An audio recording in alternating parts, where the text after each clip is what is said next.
लिया खिचड़ी अहाँ अपना ले रखल लिया नहीं अहाँ खा लेबै ना तो हमरा पेट भर जाता अहाँ खा लिया अतनी खिचड़ी चलेगा खा लिया खाना हम खा लिया वो तो भरा दिन घर में काम करे है आ खाना कते दिक्कत भ गल से अपने कामो धंधा कोनो चिकन से नहीं लगे जे हम अच्छा खाना घर में खेबे बना के नहीं कनी एकरा हम द अबै छी खिचड़ी बना के दे दिलेगा हम खसी के मांस के तरकारी आ भात खा लीजिए खिचड़ी खाए थे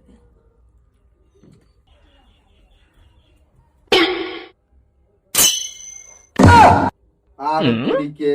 अहाँ केहन छियै अहाँ खाइ छियै मतलब खसी मांस आ हमरा देलियै अहाँ खिचड़ी अरे हम सोचे छली कि अहाँ केना भूखल रह जेबै हमरा खाइ ला देलियै अहाँ भूखल रह जेबै हम ई सोच के अहाँ ला खिचड़ी ल के एलियै केना हम पेट भरलो अहाँ बिना अहाँ के तनी दर्द छी कि अहाँ मांस भात के क्या घर वाला के अहाँ दे छी खिचड़ी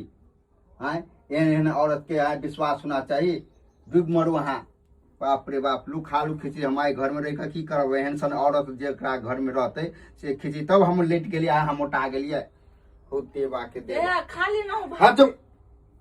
ये नारी घर को बर्बाद पति को बर्बाद कर सकती